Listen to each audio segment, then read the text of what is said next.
Good morning, everybody. Secondhand Dan coming to you from the penny pincher thrift shop land. I'm going to head back into the workshop there in a few minutes.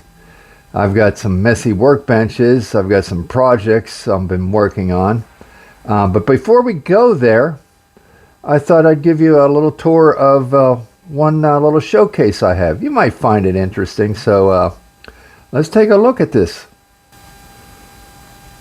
All right, to start with, we may as well mention the exact showcase itself. Right now I have two slabs of wood sitting up there. Do I have it? Maybe I have it nailed on. Anyway, because it's hollow in there, and I wanted to utilize the space on top, so I didn't want stuff to sit down in there. So that's something I added. Before I even got the showcase, the location, it belonged to a jeweler up the road about 2 miles ahead of a little business. I was a little disappointed to see he pulled out. He was a real nice guy. I didn't need his services too often, but it was nice to make his acquaintance. But no sooner we got to be a little close, he said he was folding up shop and just going to work out of his house. So he sold me the showcase, and I got a really good price on it. I don't know, like $25, $30. Like I said, I fastened the top on it so I could utilize that, and then I changed the lighting to 2 LEDs. So there was incandescent screw-in bulbs. These are fixtures, and they've been on now probably for about 8 years. I think this showcase has been sitting here.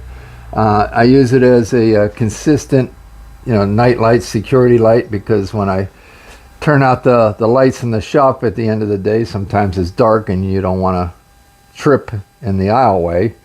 And plus it gives the allure of the place has got a heartbeat, a pulse. So if somebody was to look in the window, they see some light.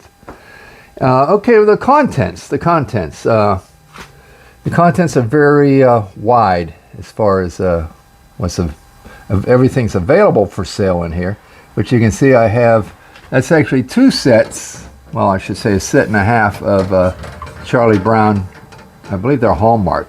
So if you look in the pieces in the back, there's a Charlie Brown Christmas tree, the Snoopy, Lucy, but then there's a little bit of a repeat out front here. There's another Lucy and another Snoopy, and I think that's Linus. So they came from 2 different places. Very adorable, don't you think? But look at these old, what do you call that? Like a PVC motorcycle. I think these were popular back in the 70s. The actual bike was, along with the toy. That's like a Honda ATC. Made of injection mold plastic. You don't see these too often. They certainly haven't produced them in quite a while, because the younger generation wouldn't even be able to identify what that is other than just a motorcycle. But we remember the ATC. I've got a robin's egg blue basket. I'm sorry about the doors rattle. They're very sensitive, so I'll try and not do that if I pinch on them. There's a Shelby Cobra in the back. There's a Jeep. And I believe that's a king-size Matchbox trailer. There's Mario. Oh, there I go with the rattling doors. Maybe I should just keep my hands out of the showcase. And we get down to this shelf. The stuff is actually vintage / pseudo-vintage. You can see the child's pedal car. That is to say the very least, a reproduction, but it's not a reproduction because they never produced that in a size like this. I mean, maybe they produced a larger one, or is this a wannabe? Did that pedal car ever exist? I don't think it did in full scale, but it certainly exists in a miniature. And there's another pedal car behind it, advertising Cornwell tools there, quality tools. And And behind that we have another Cornwell. It's a tow truck, but it's not based on a pedal car. Then we have the injection mold plastic cab over truck there. It's a semi. A couple of matchboxes. And then when we drop down to the next shelf, we have what they call cordial sets. That cranberry with the translucent, looking like little shot glasses. That was something that would contain your very uniquely flavored liquor, stuff like maybe a chocolate flavored liquor or a mint flavored liquor, a liqueur. So, and there's another liqueur bottle set. This one cup doesn't match this set, but it's close, so I figured I'd throw it in if somebody pulls the trigger and buys this thing. I might just put it on eBay. Vintage creamer and sugar. Actually, I got 3 of these. And down below, I have a spider. Can we see him? Yeah, there he is. It's hard to focus on him. All right, well, forget about him. He's one of those spiders that spin those like cobwebs. And over here, this is a flare gun for shooting emergency flares up into the air, and that was made in Germany, probably late in the war, like 1945. So it's a German flare gun, and that pretty much does it for this showcase. Down there I keep a couple of personal items. So I'm pretty proud, I use the term loosely, of this showcase for what I have in it. It's attractive. I have to ask my grandson to stay out of it because it's not like he doesn't have enough to play with in this place. I mean, I want to encourage his curiosities, but I don't want things shattering left and right or getting totally lost. But he likes to play with the gumball machines. So I give him a jar full of pennies. And we loaded this one up with marbles. And he'll watch them spiral down. And even that only entertains him for a little while. And then he wants to move on to something else. Really, what you got to watch with the young kids is they want to get on YouTube, they want to get on your phone and play video games and watch silly cartoons. So I'm trying not to let him have a whole lot of time doing that while he's here. I encourage him more to be hands-on in the workshop here. And that's what I'm going to do. I'm going to get handsy here. I've got to clean the debris off this workbench, except for the large item here. I don't think I can lift it. I barely got it up on there a couple days ago, and I'm not going to try and do it again by myself. But I was working on it, and I was using this drill here, drilling a hole, and the drill started weeping smoke, so I had to back off. So this drill is probably half toast. It still functions, but I went ahead and bought me another drill on eBay. So this is a 1/2-inch DeWalt electric, and I don't think it's going to smoke on me. I paid about 30 bucks delivered. That included the tax, delivery, and the item, so it was like a total of $31. So I have another hole to drill, and that's going to be my go-to drill when I have holes that are rather large. You can see the size of that drill bit here. That is a 1/2-inch drill bit, and I was drilling holes down here in the corner to allow this to come up through like it did over there, to be stabilizers, because this thing has just one center wheel on it, and I don't want it to tip over on anybody that would, whoever eventually buys it. I wouldn't want it to crash on them, so I'm going to put these stabilizers on it, and they're going to hover above the ground. Save, except if you've gone too far, it's going to hit the stabilizer and not tip over. So I'm getting tangled up in the wires for the stereo. So I am actually going to put a copper jacket over that. Oh, there goes the door chime. Somebody's entered the store. Let's go see who it is.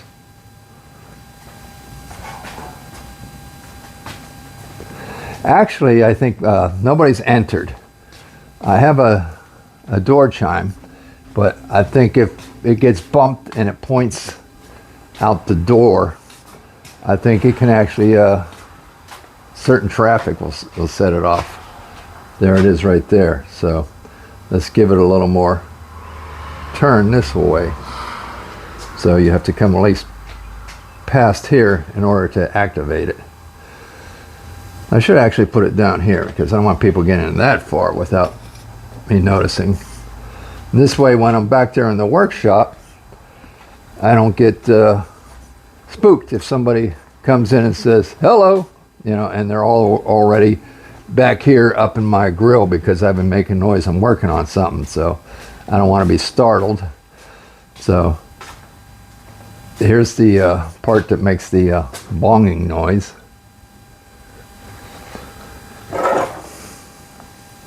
So like I say, I was going to put jackets on this. I got another hole to drill on the other side. And I'm actually going to weld it up against the frame in there.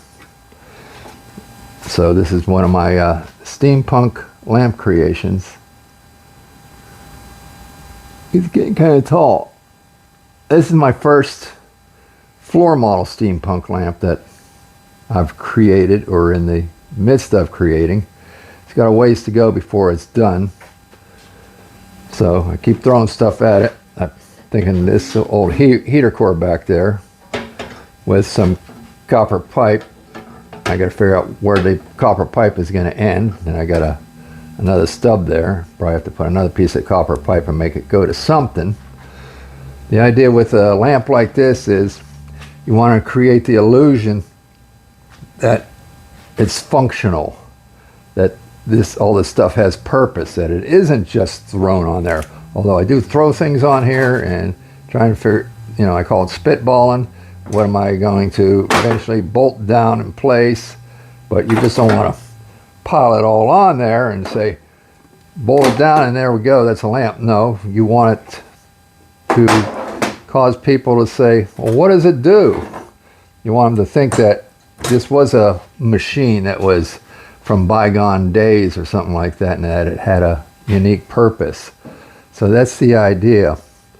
So that's why you just don't want to bolt down this radiator and not put something in there, because it'd be obvious that you got a radiator with no pipes on it. So then you have to get a pipe. And then it's like, well, where's the other end of the pipe going to go? And like I say, you want to create the illusion that that pipe is doing something, so it has to go into something. Like, is it going to go into this? Or is the other one going to go into this? Time will tell.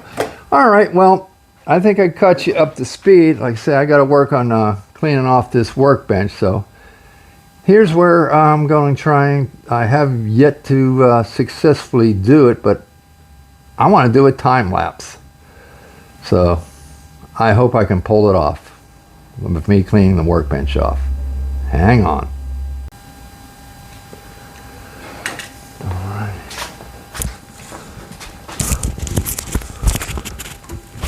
Darn wire, that's my antenna. Drill that don't work.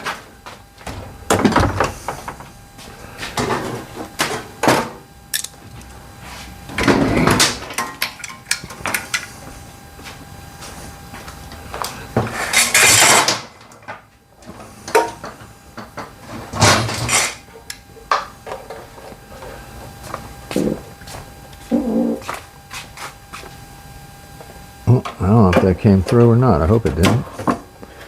We'll find out.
I need to stop.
Trash bucket.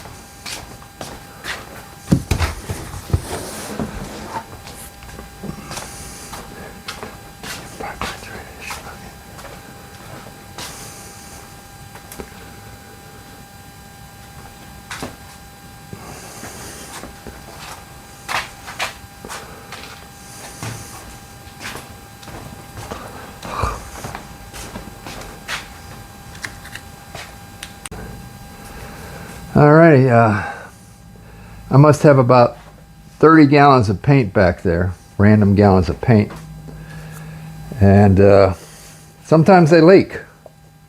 This one's pretty nasty looking. I noticed I left a big spot corresponding with the bottom of it on the shelf, so I guess it's either you would have to transfer something like this to another can, or you decide to stick a fork in it. It's done. And I think that's what I'm going to do with this. Or I could just maybe put a plastic bag around the bottom, because it does still sound, nah, I think it's dead. Yeah, let's figure this one's dead. And what I'm going to do then, put it on this heavy steel workbench. That one over there is just a heavy sheet metal, but this is a half-inch plate steel. So I am going to prepare that one. What I do is I crush the lid in, and then I go and set it outside somewhere where it's not in the direct weather, in the rain and stuff like that, to give it a chance to dry out for maybe a month or so, and then I can throw it in the trash. So, oh yeah. That's the quickest way to expose it, so you can have it dry out. And it looks somewhat dried out already. I need a big screwdriver to make it official here.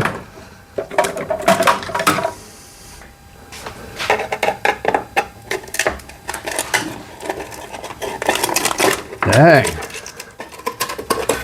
All right. Yeah, that paint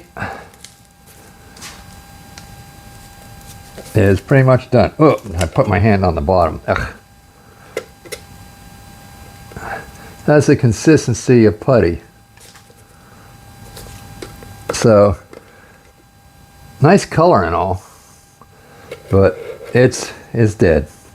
Dead soldier. So, like I said, I'm going to probably put it out there on my front sidewalk underneath a bench I have out there.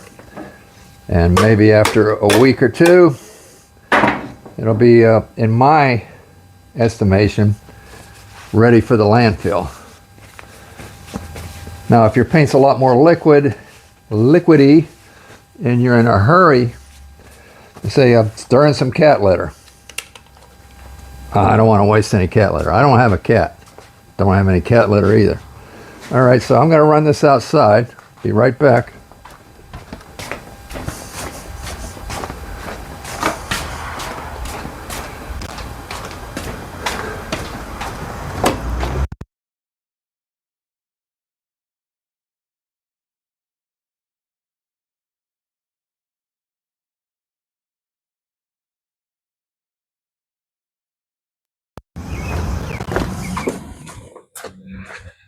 I'm coming, Beanie Boy! I see I set off the door chime. All right, now I got to maybe clean up some of that gook that's on the back shelf there, because right now it's still pliable, but eventually it'll become rock hard.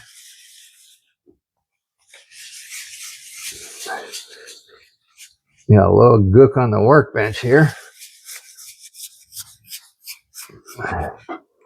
And I'll show you what I'm talking about. See my paint supplies.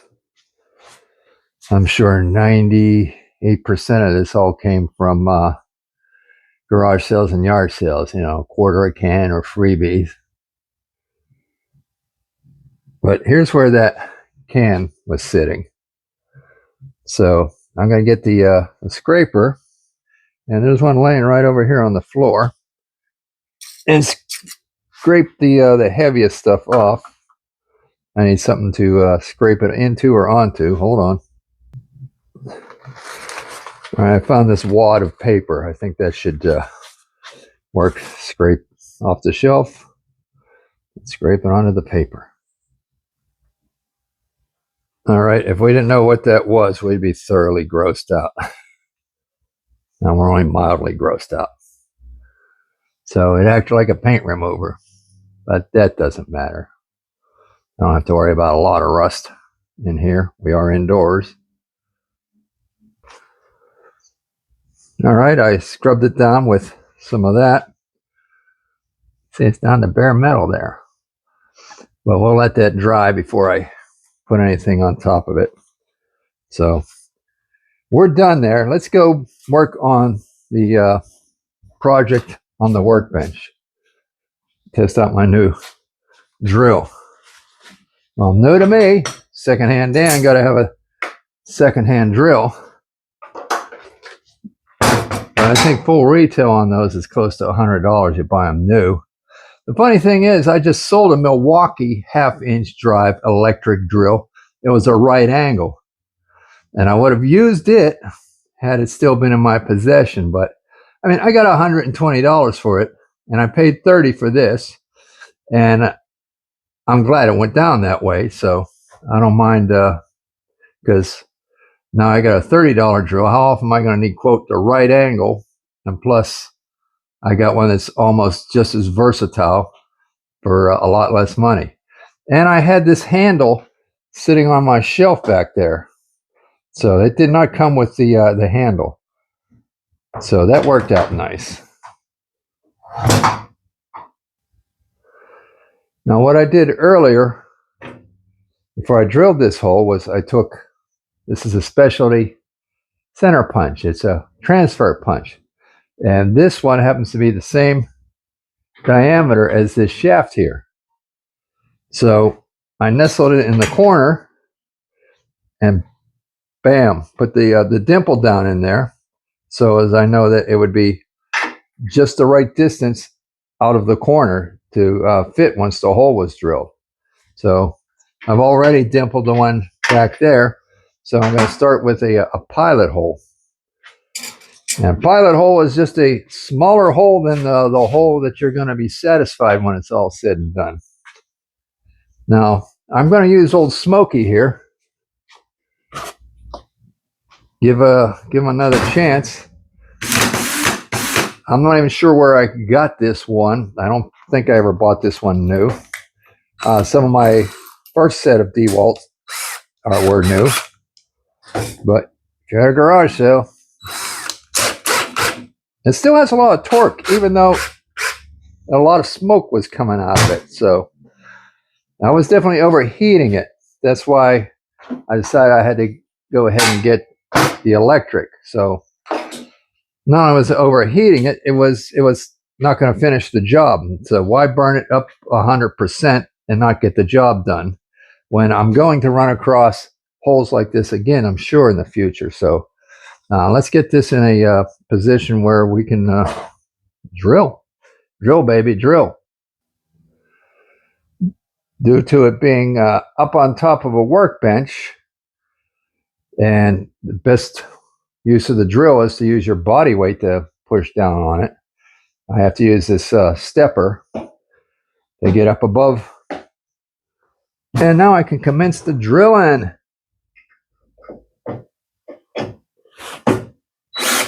I'm going through not just this angle, but there's another plate underneath it. So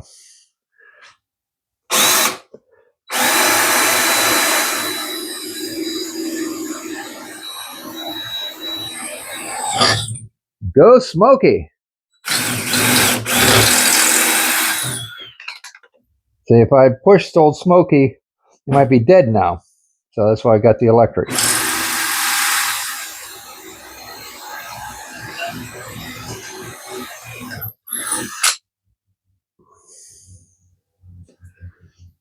Well, he's gone through at least one layer. Bring him through the other layer.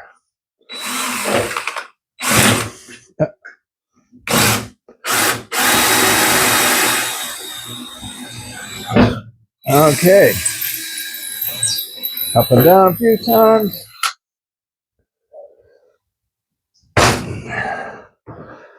All right. Let's I've tried the new drill out as far as just seeing that it actually runs, but I have not drilled anything with it yet. I'm glad the chuck key is with it. And it's nice that it's a DeWalt. I wasn't going to buy any generic, I know that. I mean, I was just shopping for a 1/2 inch electric drill. You know, it had to be reversible. And I didn't want a Harbor Freight. Otherwise, I just might have another Smoky on my hands. But I would have been satisfied with a DeWalt or a Craftsman. But I think I had a Craftsman 1/2 inch drive electric drill here in the store. And I must have sold it a couple years ago because I went to my power tool shelf. I could not find. Isn't that torque? Okay. A couple drill bits laying here. This is the 1/2 inch. Do I go start directly 1/2 inch or do I go to 3/8 first? Let's see. We're going to go with the 1/2 inch first. Well, there'll be no need to follow up with the 3/8. So if this drill and this drill bit perform, it won't be a need for 3/8. But sometimes it's easier to, like I say, start a pilot hole and then go up on your sizes as you go along.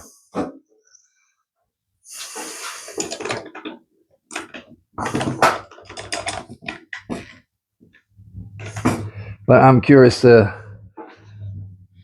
this DeWalt's going to perform without stepping it up other than the pilot hole. Okay.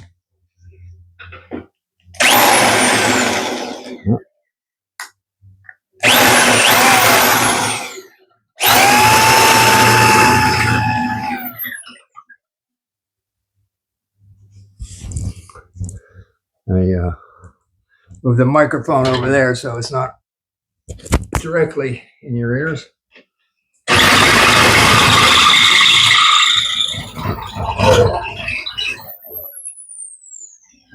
Okay, I want to add a little bit of fluid on there. I use some WD-40 just to ease the strain.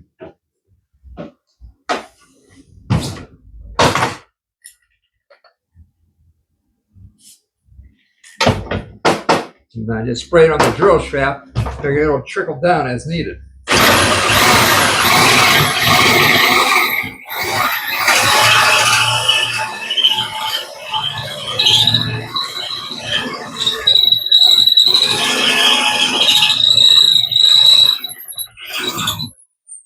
It's definitely doing it. But I got a couple layers there. Oh yeah. I'm going through what looks like, what is it? No, that's small, about a 1/16 of an inch. And then it goes through that. Then it ends up going into, looks like 3/16 plate under it.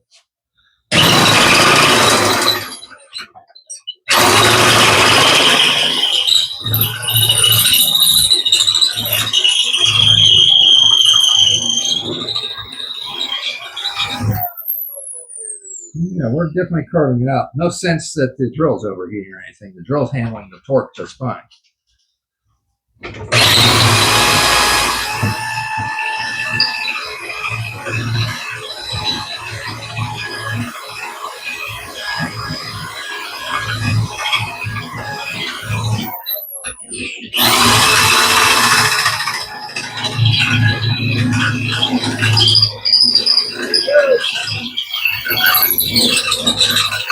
There we go.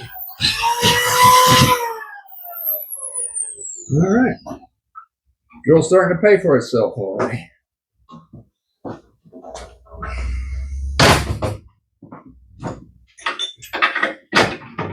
Yep, that is the correct size. Oh, sorry if I'm jiggling you.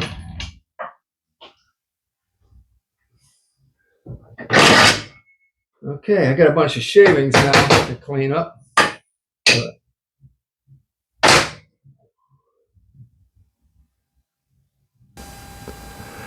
I finally figured out the best place for this microphone. A couple of times I had it here, but I realized that just behind the brim, hanging down, seems to be the best place for it. But I got a little beef with this microphone.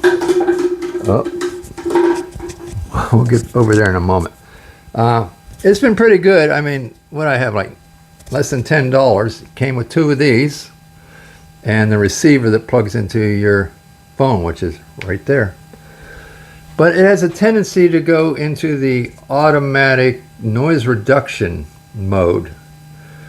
I mean, that wouldn't be so bad if it would automatically come off of it, but you know, I'm not sure the sound quality overall when it jumps to the automatic noise reduction. I wish I have the option of eliminating the automatic feature, but we shall see. All right, well, I've vacuumed out the hole. Oh, I'm showing you the ceiling. So right there, where that shaft is going to go up through, just like this one, and then it'll have stabilizers. And I vacuumed it with my DeWalt vacuum cleaner. I got that at a yard sale. It's a neighborhood yard sale. The hose had a tendency to want to come off, so I just quickly threw some zip tie on it, and I already had this rubber on it, and that's to make sure the rubber doesn't pop over the zip tie. Turns out I didn't need the washer, but rather than cut the zip tie, I just left it on there. I thought I was going to need the washer, but I don't think a DeWalt vacuum cleaner is necessarily made by the DeWalt company. It could be that DeWalt just commissioned another company to make them and make them yellow and put our name on it. And for a pickup tube, I actually use a this is off a leaf blower. All right, enough of the vacuum cleaner. They all suck. So, do I go ahead and weld now? I don't see why not. I ordered a welding helmet. All right, I just had a local come in and check the place out, and he was impressed, and he said he's going to go to the Mac machine and get some cash and buy something. So we'll see how that works out. Anyway, let's get back to the project at hand. I think I was talking about doing some welding. I ordered a welding helmet on Amazon. And that helmet probably won't be here for another couple of days. I have a MIG welder. Haven't got a whole lot of use out of it, but can't ever say that I became proficient in welding. I actually did some TIG welding at one place I worked, and I was getting decent at it, you know. But I understand the principle, and so it's a work in progress. I don't know how far along I'll get to mastering it, but whatever I do usually sticks together and doesn't look horrible. But here's the welding helmet I have right now. It works, but it's got the small window. The one I ordered is supposed to be auto darkening, and it's got a bigger window on it.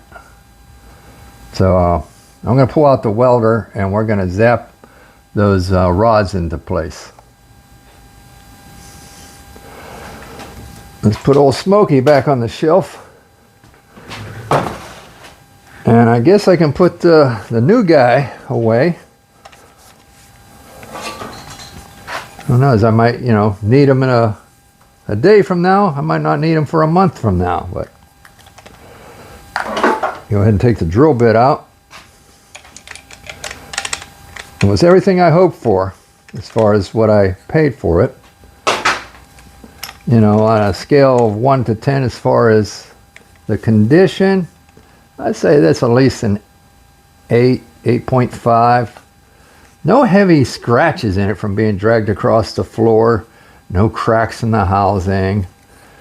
No big scrapes, I say, in here from being dragged across the floor.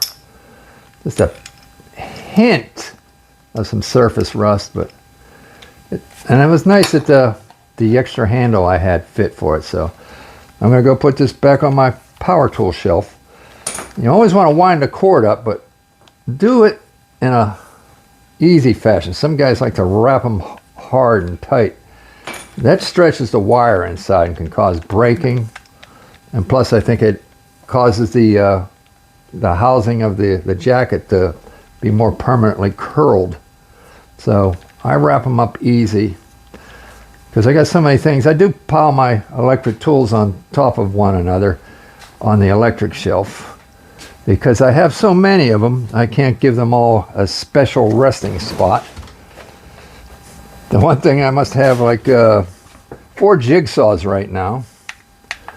I know I've got 3 or 4 small grinders, but I like that because the grinders, I can leave wire wheel in one, a grinding wheel in the other, maybe a cutting wheel in the other, because for what I have in them, $5 a piece or something like that, it saves me all the hassle of having to try and change the bits or the wheels around. Get a lot more work done faster that way. All right, my welder is under the table here. I said I'm not a Harbor Freight guy, but every once in a while you have to make an exception. So this came from Harbor Freight.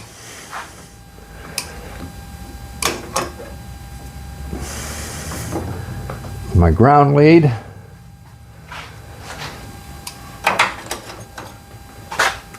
And here's the gun. I had to adapt the power cord to get it to plug in. It shares the same power source as the air conditioner in this shop does. The air conditioner is a 220. This is a 220. I would never have a welder, maybe if you gave it to me, but a 110 welder. So I have this. These two go together.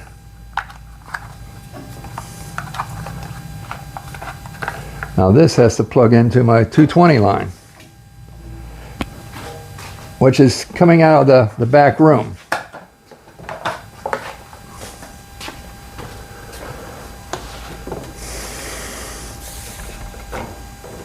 This 220 line was already here when I bought the place.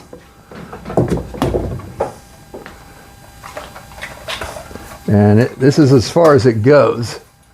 The people before me used to do washers and dryers. Oh, somebody else visiting. All right, that was a pleasant experience. Man came in and spent some money. Spent $50, so that's good.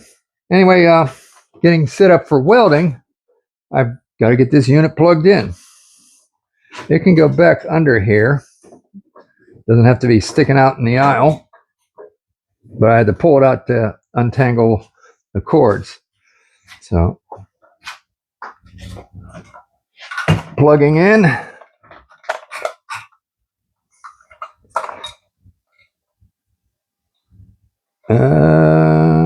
Right, this side. This is 2 boxes in one. There's one on this side and one on that side. And they're both, maybe one was a 50 amp, maybe one was a 30 amp, but I think we got some number 12 wire going to this, so it handles everything I've been throwing at it.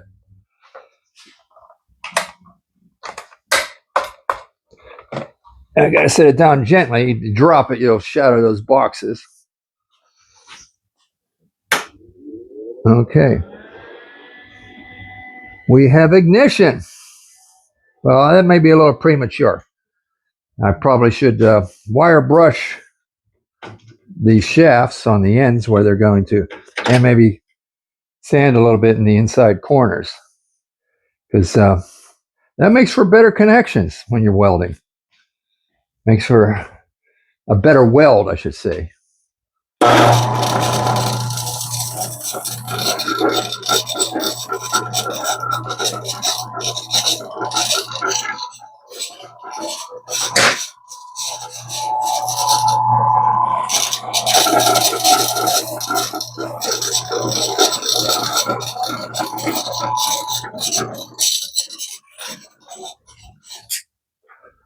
Alrighty. I'm getting hungry. It is 10:17. So I've already had my cup of coffee and a donut. So it's time to have a second cup of coffee with a peanut butter and jelly. Let me go grab that. I'll be back. Alrighty then. Got my favorite coffee cup. That means I'm in a good mood. Put together a peanut butter and jelly sandwich. I had to look for the bread for a couple of moments. I'm like, where the heck? It's usually sitting on the cutting board. There was only like 4 slices of bread in the bag, but the wife decided for some reason that it belonged on top of the toaster with a dish rag over it. So I found it. She wasn't here to ask, but let me heat up the coffee.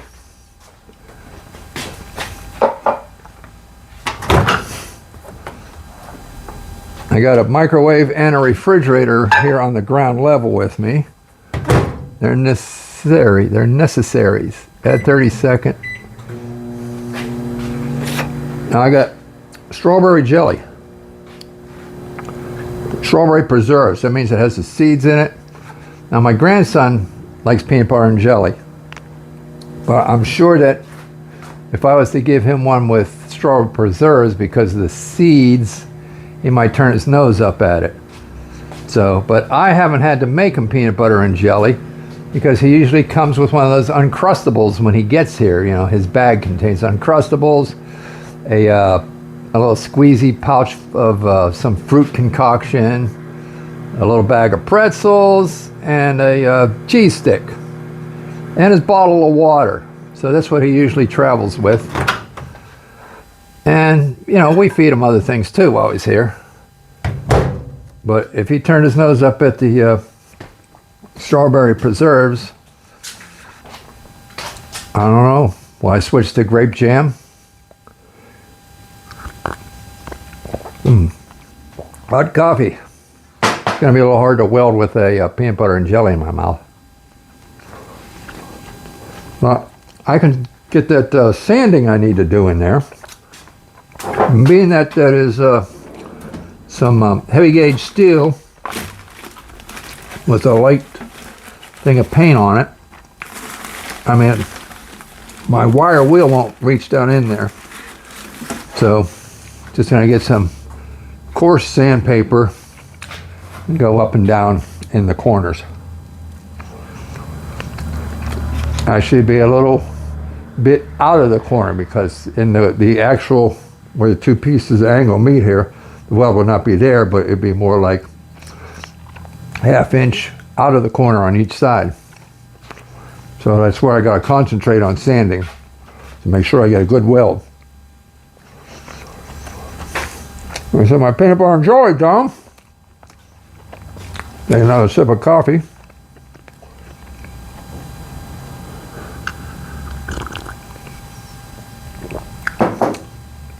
And commence the sanding. I mean, it doesn't have to be bright and shiny, but you do want to try and break some of the glaze of paint and rust.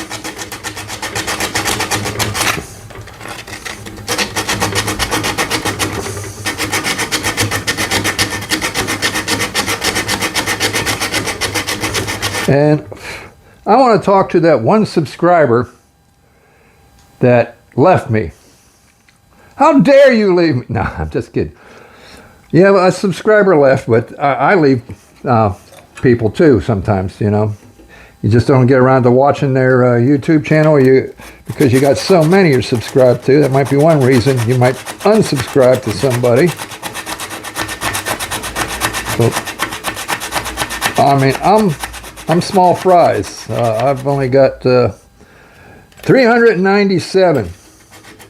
So, why don't you people help me get up to 400? I did have 398 until somebody left me. But go ahead, like and subscribe while you're at it. Some people throw that at you. 50% of the people watching my videos aren't subscribers. Yeah, okay. I'm not sure. I guess I get that on the algorithm. There's a YouTube analytics app. You can check those statistics out. I mean, I guess someday maybe I would care about that number if it ever gets to the point where I know what I'm doing. I might be disappointed to say, 50% of you watching aren't subscribing. I'm thinking the majority of the people that have dropped in to watch, I'm thinking maybe 75% people who have watched my videos haven't subscribed. I don't know if I'll ever get monetized, but that's not why I'm doing this. I just like it being out there. And you can see the quality isn't as I don't want to get down on my quality, but I don't have as many video tricks as a lot of the YouTubers do. Largely because I haven't learned them. I haven't had one person ever show me how to do a trick on a video. Nobody's ever showed me anything about producing videos. I've been on my own. I've been asking for help. Haven't. Nobody in my family is into editing, producing little videos. You think my 36-year-old son would have been sharp at this stuff, but no, not so much. So if you live around the Pittsburgh area, I want to swing by and give me a couple pointers on making, producing, and editing YouTube videos. I would like that, and I'll take you to lunch. Dinner if you can't make it around the lunchtime. Maybe show up after work. All right, well, I think I broke enough of the glaze. Another bite of peanut butter and jelly here. I'll have to order more. And maybe I will order But I know peanut butter's getting low. And jelly's getting low. I have been buying some things from Amazon. So maybe it's time to look into buying peanut butter and jelly from Amazon. Now, I talked about sliding copper pipe up on these studs. And these nuts are not permanently attached right now. I don't know that they ever will be. I don't know if I'm going to zap them with a welder or just rely on thread tension. But let's go ahead and set this up.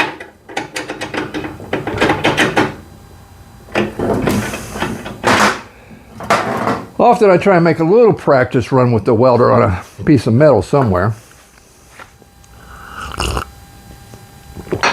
So let me go get my practice metal. I know if it's going poppity pop pop pop, something's wrong. Either you're not fast enough, or the heat's not hot enough, or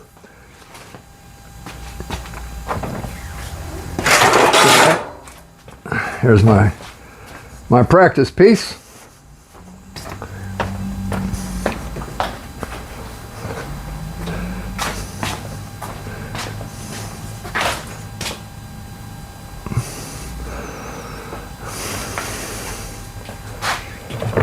And the funny thing is, I don't think I cleaned up my practice piece before I practiced on it. It doesn't look like I sanded it or anything.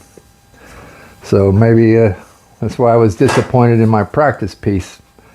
But I can't remember the last time I used it. All right.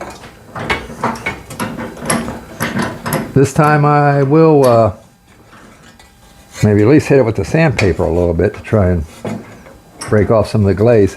Now this gauge steel is about the same gauge. My practice piece seems to be about the same gauge as this, but all things considered, you have to consider this is solid, so the heat should be somewhere between what's proper for this and what's proper for that. Right now, this has a min and a max. I don't know. It just occurred to me, you know, if all else fails, read directions, but min and max, and next to it is 1 and 2 on this welder. Could min and max have been the wire speed, and 1 and 2 been the voltage range? Because I don't. Otherwise, why wouldn't they have called it, 1, 2, and 3, 4? But if anybody knows anything about these Chicago electric welders, tell me, is min-max wire speed and 1, 2 is voltage range? I mean, you can dial the, oh no, duh. Okay, I'm talking out my hat. There's wire speeds right down here, this knob. So we're back to min and max and 1 and 2.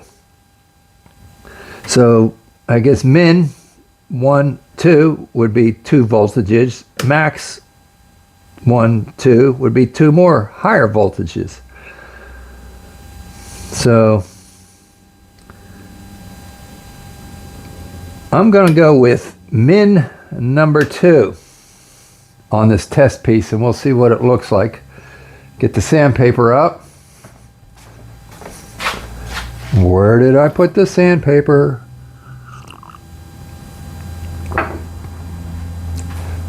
Oh, there it is, under the wheel.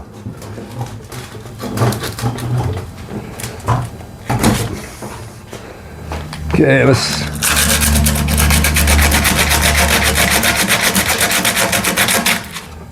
Okay, I'm ready.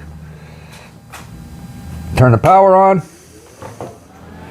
Oh, I need a pair of diagonals to snip the wire if it comes out too long or gets stuck. Or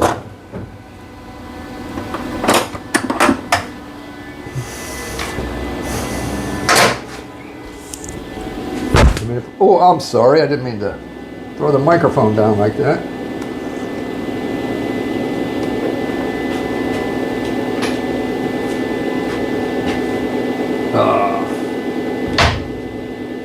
welding helmets. They are so cumbersome.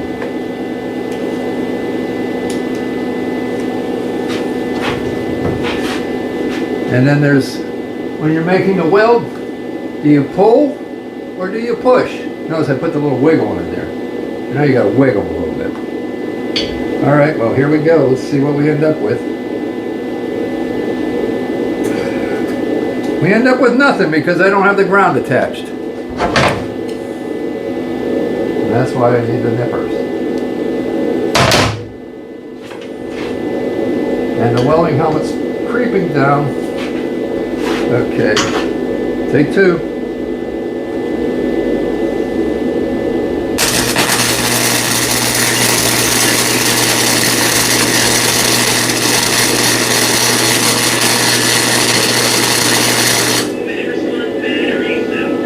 Oh, I set off the snowman. Because the intensity of the light made him think a light had just been turned on. This is a non-gas. I think you can add gas, but that's neither here nor there right now. I don't have a actual welding chipping hammer. I got a claw hammer.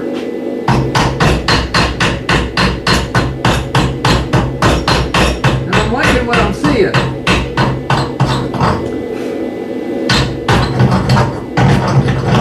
Show you what I got here. It's probably easier just to bring it up to you.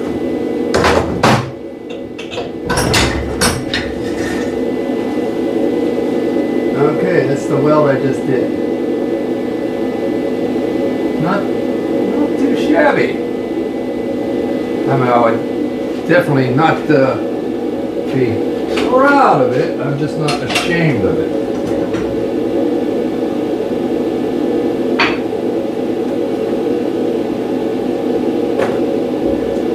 Okay, so I'm getting ready to weld these stabilizers on. Bring you a little bit closer to the action here.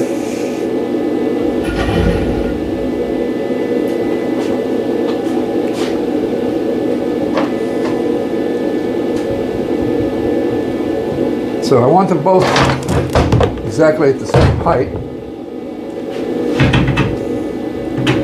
And I don't want them too close to the surface because I don't want them inadvertently dragging when somebody's towing this lamp, because it's going to be quite the weighty fixture. It's going to, I'm going to get curious, I'd like to weigh it when I'm all done here. So I will attempt to do that. And I have a bathroom scale. Maybe if I put a plank across, it's going to be complicated. Maybe I won't get around to weighing it.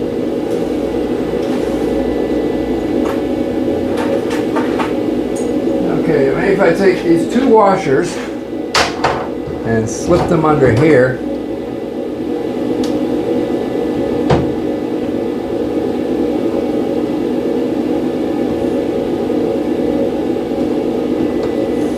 That's provided the, make sure this nut is flush with the end of the, yeah, I want this nut flush with the end of the bolt thread.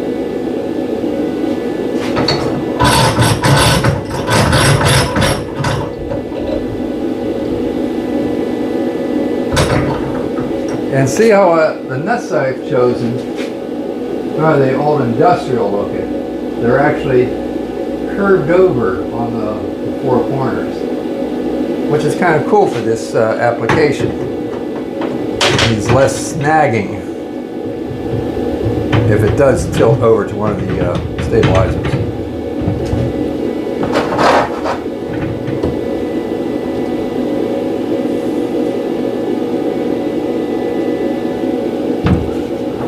Okay, let me move some of this bric-a-brac out of the way. Now the situation here is, now I'm forcing my weld into a corner, and I have to go down, or do I go up? I don't know. I am going to go up as I weld. So in the comments down below, you tell me what's the best way when welding in this corner.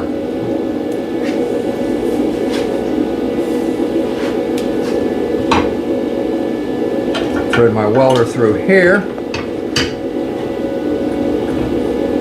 Get my welding helmet. Get another sip of coffee first. Good coffee.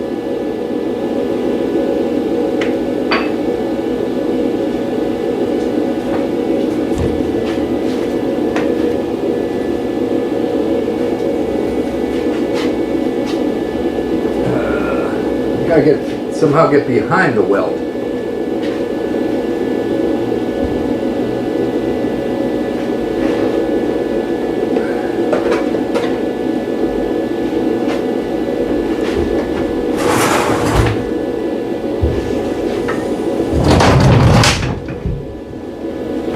Oh, there go my shims.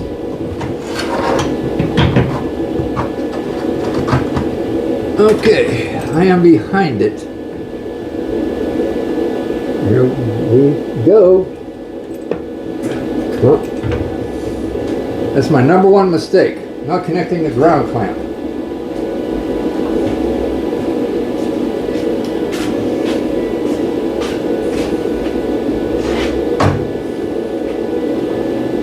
Okay, we want to put it somewhere where we got clean contact. Maybe if I just scratch that bolt head a little bit.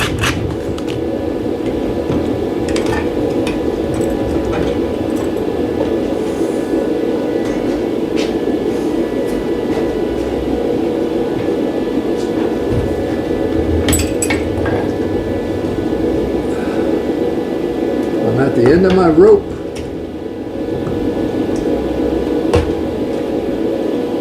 I said it was going up, huh? All right.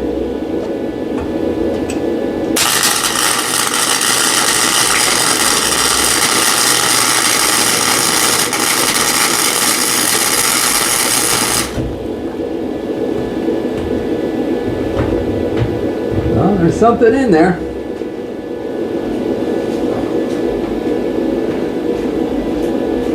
And that alone should be enough to hold it in place.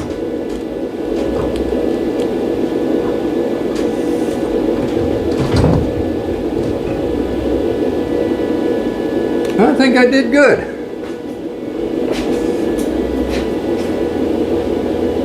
I'll put one on the other side of that same stud.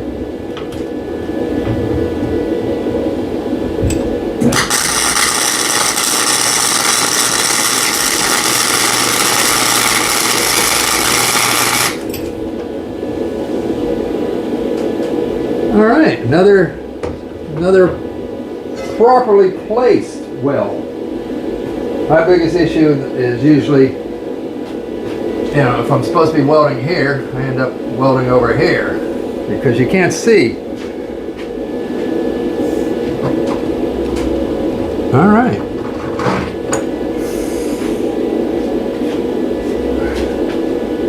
Now the other side is further away from the welding gun. Let me go around here.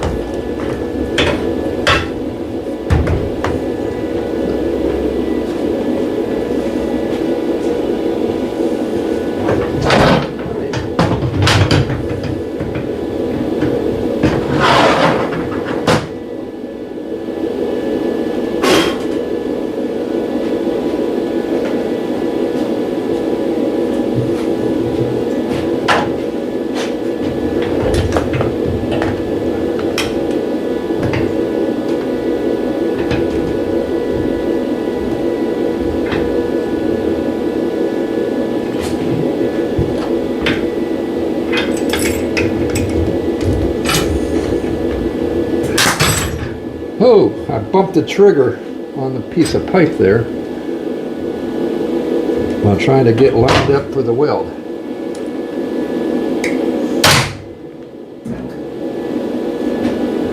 Try not to do that again.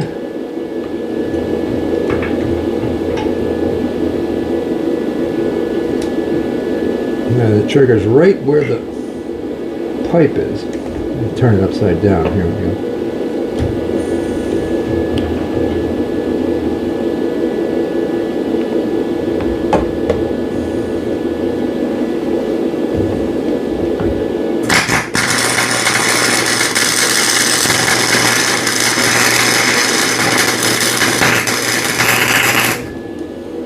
Well, I'm not sure about that one. Yeah, that didn't turn out as nice as my first attempt. Let me hit that with the chisel. It looks a little ugly. I blame that on the position I could not get into. I couldn't get in there properly because the welder's coming up short.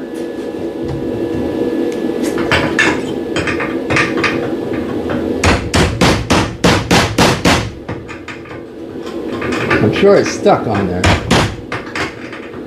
but yeah, get the opposing side a little better.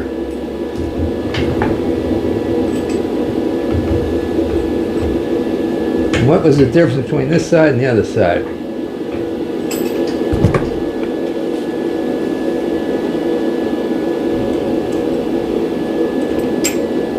I think it's the crampiness. I'm so cramped in there. I'm not able to properly freestyle. Maybe I need to turn this unit around some, where I'm not so cramped.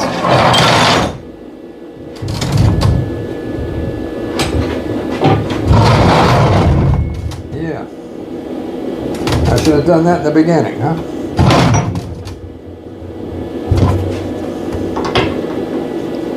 I mean, it's still not perfect, but at least I have a shot at it.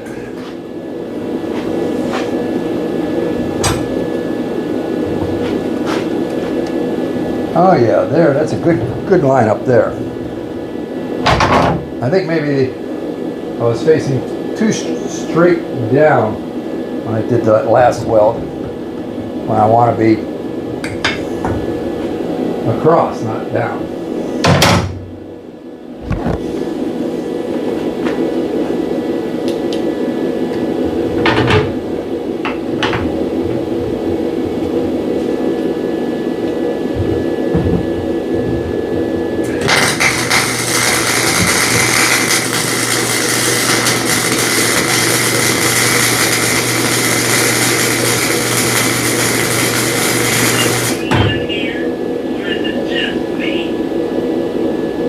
Okay, that was an improvement.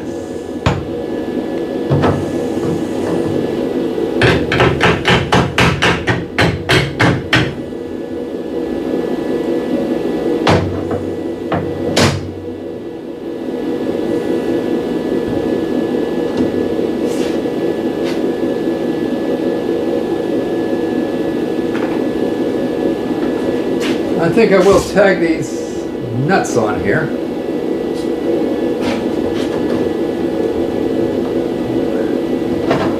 Just so they don't inadvertently come off and get lost.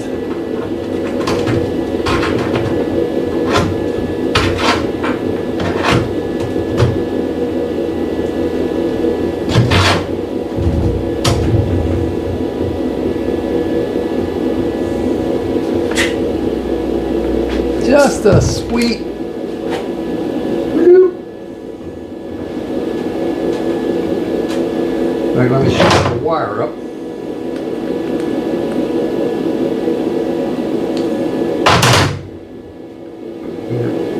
There we go. And I missed it. I thought I felt it drop when I... The darn helmet. Bane of my existence. It falls down when you don't want to, and when you want it to, it doesn't.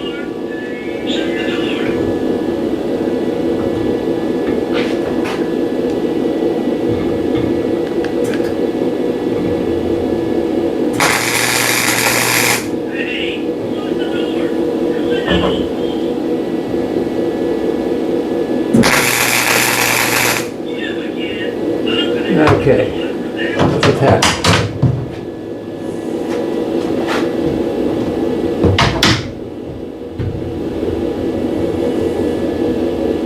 Probably have to fold it. Probably should have hit it with a wire brush a little bit.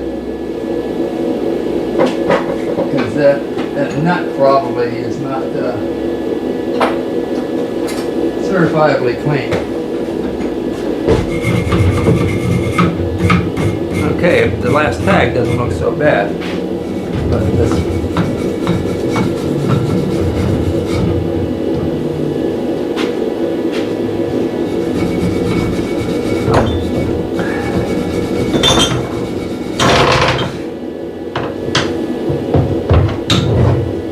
do this without the helmet. Just line it up and squeeze a rooney.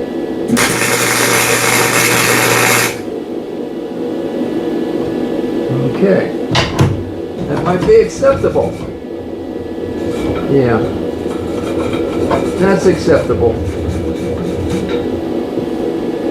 Now I have stabilizers.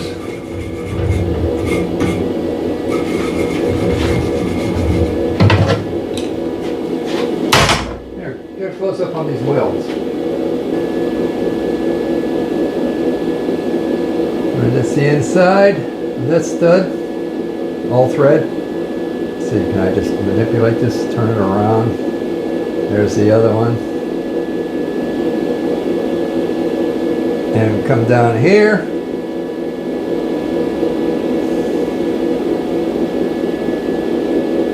There's the one that's tagging the nut in place so it doesn't fall off.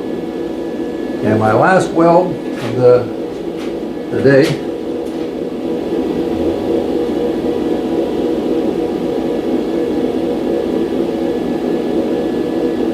Alrighty, so it's a work in progress. I started this over a year ago, so I'm not sure what the next step is going to be. Probably should anchor this down. I'm pretty confident I want to keep the radiator because it's at the end of the machine, just like it would be on a real truck or car or industrial machine out in the field, diesel engine apparatus. It's at the end of the machine, which looks proper. So I got to anchor it, and that looks to be brass. This is a heater core out of a car. So I can probably just run some screws up through this plate here, which is a upside down broiler dish. So that's what I'm going to do next. But that's enough for this video. I think it's getting a little bit long. Again, this is Secondhand Dan. Give me a like and subscribe and a pleasant comment. Bye. Thanks for watching.